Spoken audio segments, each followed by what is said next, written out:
Welcome everybody. My name is Wendy Long. I'm new to the chamber. First day was actually the day the chamber closed, so it's been an interesting few weeks, but amazing team, and I think we've all everybody, members included, have really just embraced our new Zoom world. So one of the things that I will be doing is I'm going to mute everybody. And you won't have the power to unmute yourself either, because we want to just have a little control over that. But not to say, we encourage you to use the chat to ask questions, and if it is a smaller group, you can you could put in the chat, please unmute me because you really would rather articulate your question. But we're looking forward to your presentation, Steve, Thank you. or your talk. And like I said, keep an eye on the chat. Would you prefer to answer questions at the end, or if someone has one as we go along? I contemplated that, and I think that I've got a pretty dense presentation here. So I think it makes sense to wait till the end, but if somebody has something pressing, then I'm okay with that. Years ago, I did a presentation for about 800 people, and I started my presentation. I didn't get two sentences out before somebody in the middle stood up and said, you got to stop right there. I got a question. And I asked the fellow to please sit down. It was a very heady group from the Electric Power Research Institute. So was an interesting interruption. I won't go into it anymore. I'll get started in the presentation, but I've been interrupted before. Okay. All right. So I'm gonna mute everybody. Use the chat, and Steve, we should really try and wrap up your talk by about 12:30 to allow for some questions. Absolutely. But we have a hard stop at 12:45 because we want to respect everybody's time. Okay. All right. I put this together based on a half-hour presentation, and you can do all that you want to stick to those time kinds of things. But I will tell you that it'll likely run over if I just keep going on. So everybody help me stay in line. So I put together what initially I called Sustaining Your Business Through Process Improvement. And this is my first full virtual presentation. So I'm still developing a personal virtual style, and I'll try not to touch my face. I know that I need a haircut, but we'll go from there. Welcome to what we do now. And basically, this is how process improvement can help you recover faster from the business effects of the COVID-19 World Health Emergency. My name is Steve Lauterbach. I founded Lauterbach Consulting in 1999 after almost 25 years in corporate marketing and operational positions. So in the last 21 years, I've helped small business leaders in finding customers, developing process improvement, culture realignment, and to grow, turn around, and start up their entities. When I began preparing this presentation, I realized how much there is for a better, how much need there is for a better, clearer, and proven sustainable process for running any small company. And as a result, I've been known to say that success in business is process driven on all fronts, especially now. My process improvement and customer finding platforms are timely and contemporary formulas for quickly preparing today and tomorrow to return to profitability, operate under control as soon as possible. And fortunately, if we take our time now, we have the time so we can be more fully prepared. So here are my 8 steps to help assure your fast return to commercial pursuits and post-COVID-19 business success.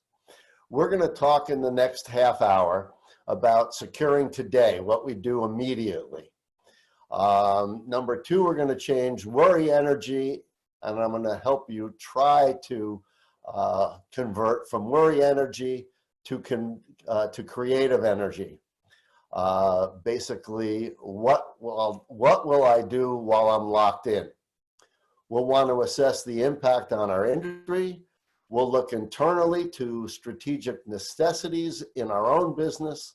We'll review marketing needs to assess your offering, develop your post-emergency platform. We'll find out about building and improving the foundational processes.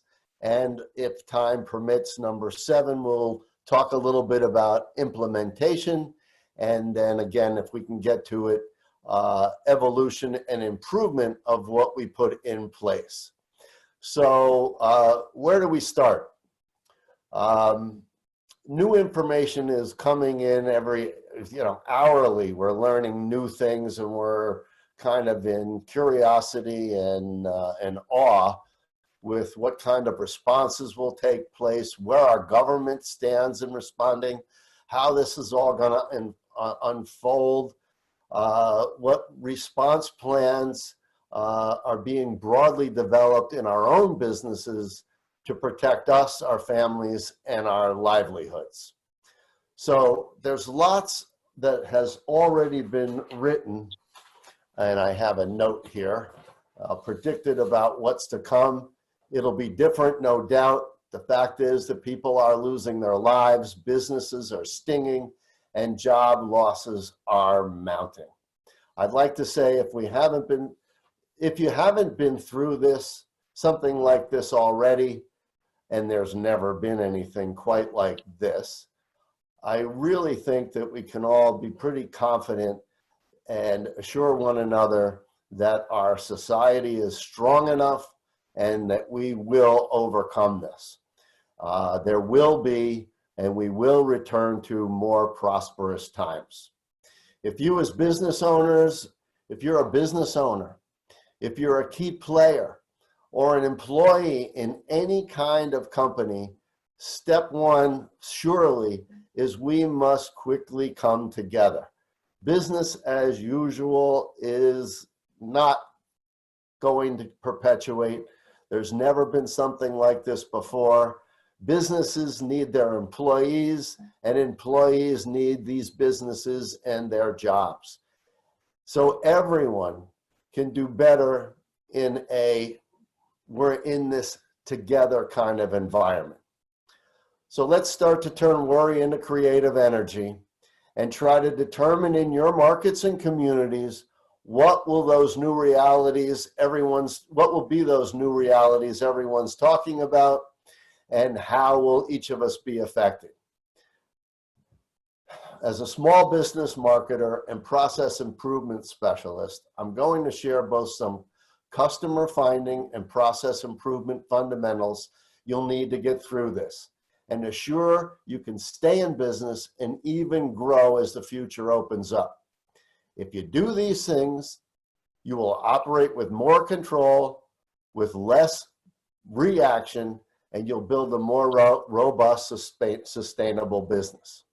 If you need more help, at the end of this presentation, I'll tell you about how, during the COVID-19 emergency, all of you can sign up for a free Zoom hour with me to discuss any business challenges that you may have. I want to give you one tip. If you do plan on following these 8 steps, try not to do so by contemplating these things in your head. This is the kind of critical stuff that you need to write down. If you leave it in your head, all ideas that are inside here have the same value. Put them on a piece of paper, write them down, refer back to it, and these internal thoughts and contemplations that you do, squeeze them out, put them down on paper, and you'll be able to look at what you've got with more distinction.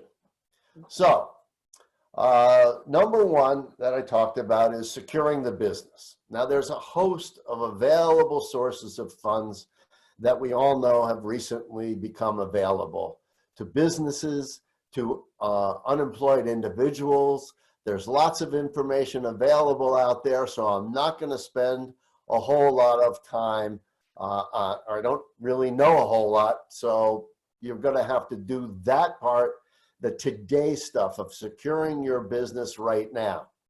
Our member, our chamber member, Norman Kalin, he and his organization, Brown, Moskowitz, and Kalin, sent out an email about a week or so ago about what to do right now. So instead of recreating it, I'm just going to review this real quickly. Take a look at your insurance policies. Find out what coverages that you have. Take a look at all of your loan obligations. Do this today. Review your leases. The things that are important for cash flow have to be done right away. Call your accountant. Talk to them about what your options are that you don't probably know exist. Then call your vendors and your key employees. Call your customers and stay in contact with vendors and customers. These people will tell you what's going on in the market, what they're seeing from others of their customers, and these are the kinds of things you need to do right away to stay engaged and proactive. You need to know what's going on. So take that as the things that you need to do right away. Next, we've got to change worry into creative energy. When the emergency is over, and it will be, we creatures of commerce, those who like to grow businesses, create wealth, will see our society and our economy begin to recover and will want to be on the front lines. We will be back at it, more hungry and more competitive than ever. So we need to be prepared. What we do now will determine if we make it or not later. So no more pep talk. My step 2 is to look at the next 3 or 4 weeks or months, because we really don't know, like we have been given a wonderful opportunity while we're confined. It's almost a luxury through these various loans, grants, and the time that we have to really buckle down and prepare, more engineer our businesses to become more durable and more nimble, and to better compete and win. So number 3, next we'll want to look at the impact on what's going on specifically in our industry. These are the internal factors that are going to bear on where we go and what decisions that we make. You'll want to consider the challenges to you, your industry, your competitors, and face some obvious and not so obvious facts. Things like what's going to change. Look at what's going on in your supermarket. When you were there a month ago, it's a little bit different than what it looks like today. If you're a travel agent, what are you going to do for tomorrow? How are you going to get these things, these changes in place, if there are any? Or are we going to be sitting and waiting for opportunities to change? There isn't too much that a travel agent can do beyond staying in touch, making recommendations, and maybe even drilling in with our prospective customers about what their desires are. So we're prepared when they're ready to travel. And that's just one example of drilling into one industry. So we want to anticipate what will our markets look like in 6 months or 6 years. Consider what threats to your industry might remain after that, and what other factors that might suppress purchases, both B2B purchases and business to consumer type of consumption.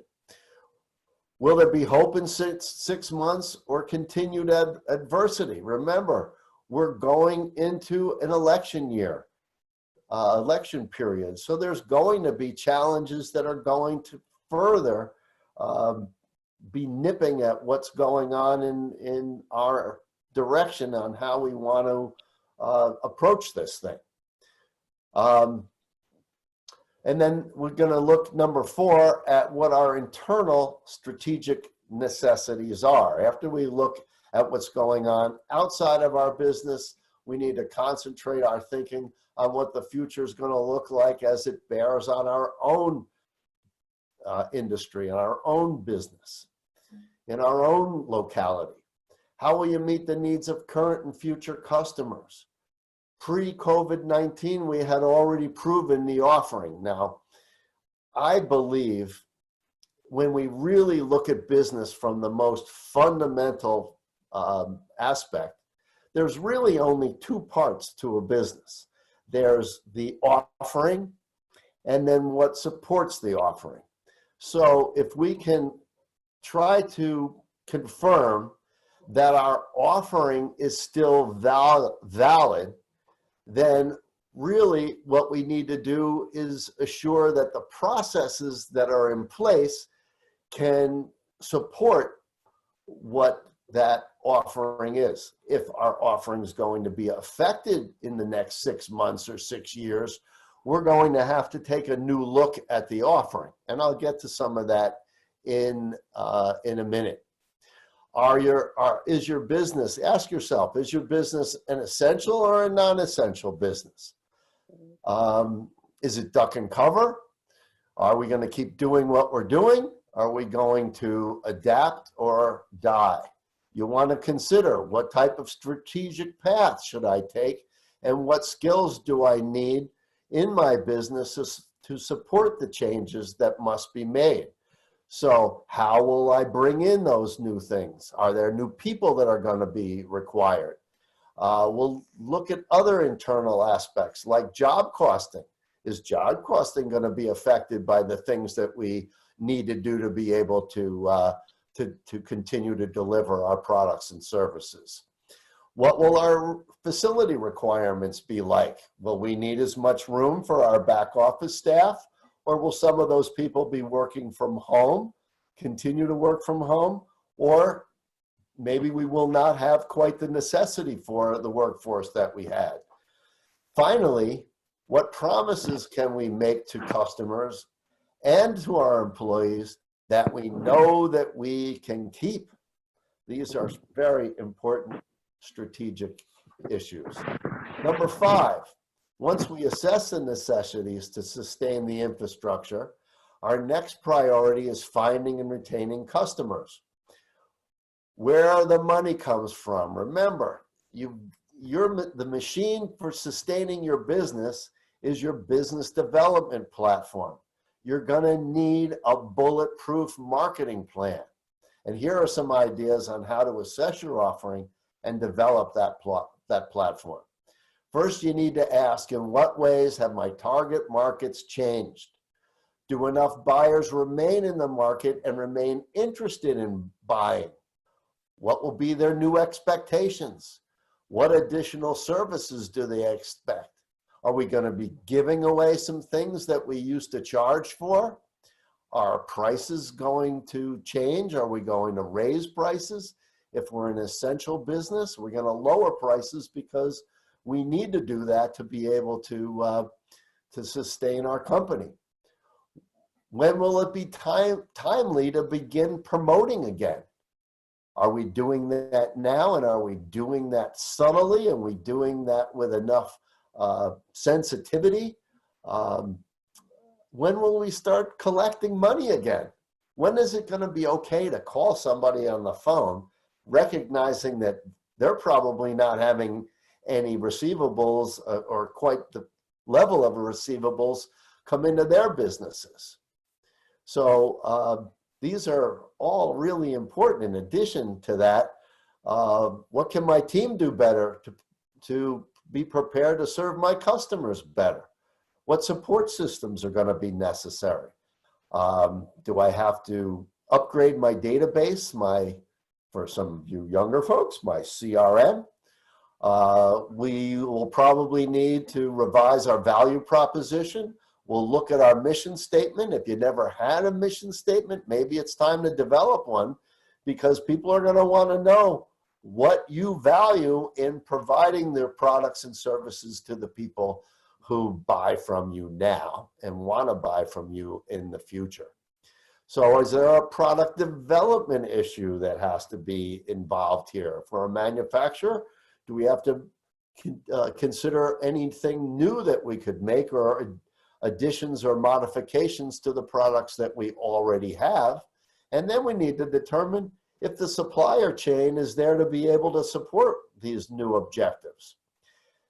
Finally, what will our website, our search engine optimization, our promotional platform, our newsletters, direct mail, email campaign, and any other virtual tools, these are all going to have to be developed and sent out to have happen. Number 6 is to build and improve our foundation systems. So once we determine from our marketing evaluation what we need to do, we're going to need to improve the foundational systems that are already in place or need to be put in place. We already discussed securing the business best we can for a somewhat indefinite period, and the creative energy to prepare a post-COVID-19 world. We're going to have to judge the impact on our industry, assess our situation, and we just reviewed our marketing needs. So now we need to build and bulletproof our futures. As I must emphasize again, success in business has always been process driven on all fronts. Corona ain't gonna touch me. In my work with small companies, the marketing step we just talked about, as well as assessing the management skills necessary that I mentioned in step 4 under strategic necessities, assumes and requires effective and efficient operational protocols and an inspired workforce. Somebody need me? Okay. We'll need culture-centric programs like formal training programs to assure health and safety, accountability and measurement tools like meaningful job descriptions and KPIs. These are going to be more important than ever to assess our employees and making sure that the right people are in the right seats. A regular, meaningful performance review platform is critical, and a collective concern between management and supervisors that our employees know what our expectations and requirements are for them. So therefore, we're going to need a thorough recruiting and hiring initiative, more robust employee handbook additions and edits, working from home protocols. Likely we'll be building in more flexibility and family balance as everybody starts getting used to, hey, does the rat race that we have experienced up until this month going to continue the way it is? Or is there going to be more concern for that kind of balance in our flexibility with our family responsibilities? Having true shared goals and inspired leadership. A lot of leaders need to up their game. You can't be a boss anymore. You've really got to embrace leadership and be a leader and just determine how my old behaviors of bossing and being reactive in my management directives and being more proactive. And my view is that we'll have to be more committed to the workforce, one that you'll have to assist in molding and understanding these new realities. So as a leader, these are going to be your responsibilities. Finally, operational process improvements will be critical. Even though most have squeezed as much efficiency as they can imagine out of the workforce so far, we're going to need to figure out ways to find more. If you make stuff, you're going to have to make it faster, better, and cheaper. And again, what will the customer be expecting? If yours is a service business, you've got to find better efficiencies, consider other features and benefits to your internal and external customers. What changes might be necessary in inventory control, plant and equipment assessments and adjustments, new supplier relationships. Next is the implementation step. So implementing all of your plans will take some skill and determination, and a lot of business leaders don't have the skills to maybe create the new reality, the new platform, and then implementing that new plan. So if there's help that's required, you're going to have to determine where you're going to get that help from. If the threat is eased sooner, our tendency will be to expect something of a modified status quo, or with all that has already taken place, some changes will be with us forever. So implementing your plan and creating an operations manual as a byproduct of the exercise will surely assure a more sustainable future. It'll insulate the company from minor disruptions like losing a value employee to a competitor. And as a byproduct, having that detailed operation manual makes your company worth hundreds of thousands of dollars more when succession time comes by. So there is no understating the value. Every business, and by law, every franchise has to have an operations manual. If you build an operations manual for your existing business or the way that your business will shake out after COVID-19, you will find that you will operate with greater efficiency, and the kinds of tactical nuisance things that come to you, that come to the top, that the staff bring to you as the owner will start to dissipate because you've got all those protocols outlined in your operations manual. So then as we come out of this, we'll put into some more effect towards evaluation and improvement of our newly revised and more durable operations platform. So as things come along, I'm reading Tony's comment. As things come along, you'll have the time. Once we get back in the swing, you'll see the reality of the operations processes that you will put in place, and then you'll have the time and the perspective to evaluate those things and improve them as we go along. So the way I look at it is we're facing strategy and process problems that are exacerbated by emotion and imagination. Once we feel we have our arms around keeping now together, let the worry inspire us to action, right? What I have given you today are the actions we should be taking now to improve our business. We have a wonderful luxury of time. And so I think we can get to it. Like most of us here in New Jersey, around the region and around the world, we have the highest hopes for getting back to work soon, to being with our families and working closer together to recapture what is recoverable. There is no bad time to recognize you might not have all the answers.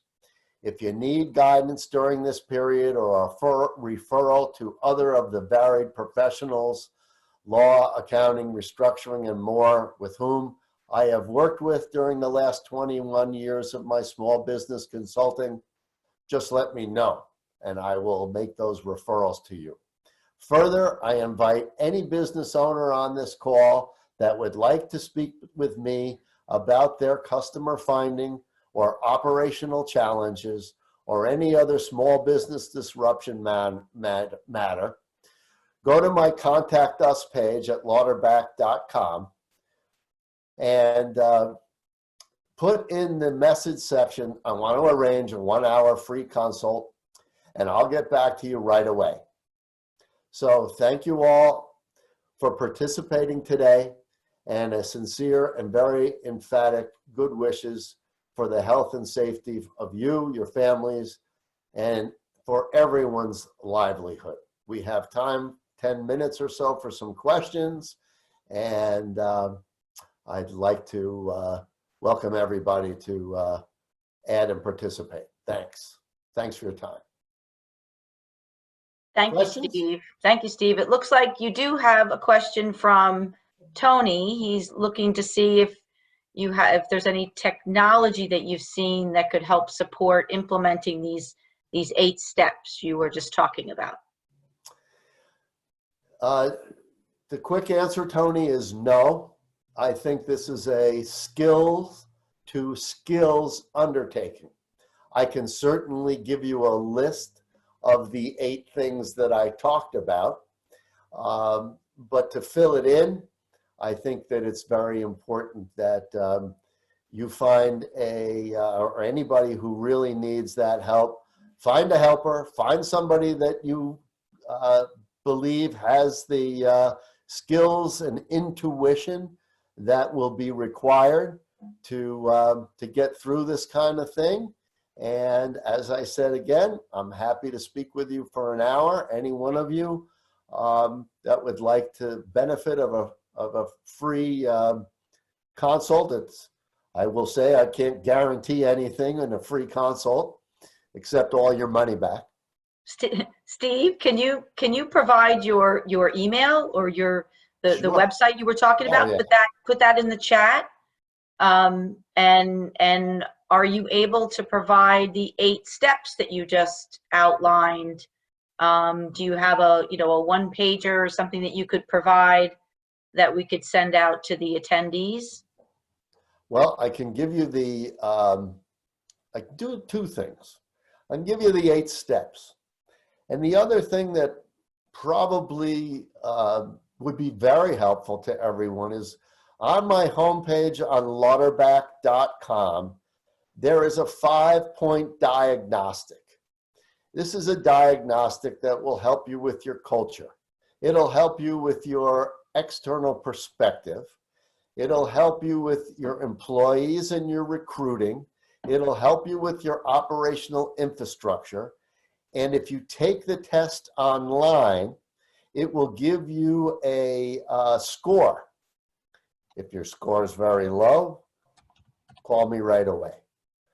If your score is in the middle, look for some help as you can, as I mentioned before.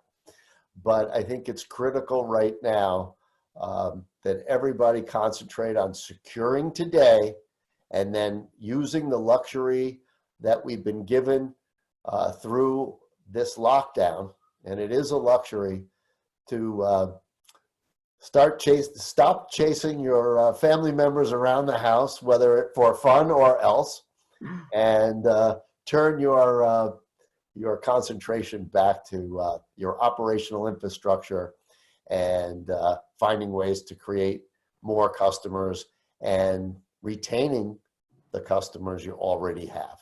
So I will put the 3, let's see if I can do that right now. I got this here. Let me make a copy. And I also want everybody to note that we've put in the chats some web links. So keep an eye on our website for upcoming seminars like this. Tomorrow we have Kraus Marketing doing digital marketing and communication during a downtime, like an epidemic or pandemic that we're in. And Wednesday is going to be Tommy Hilkin. It's going to take a team. I think that should be excellent. Tommy always has wonderful lessons and some laughs in between. So keep an eye on those seminars.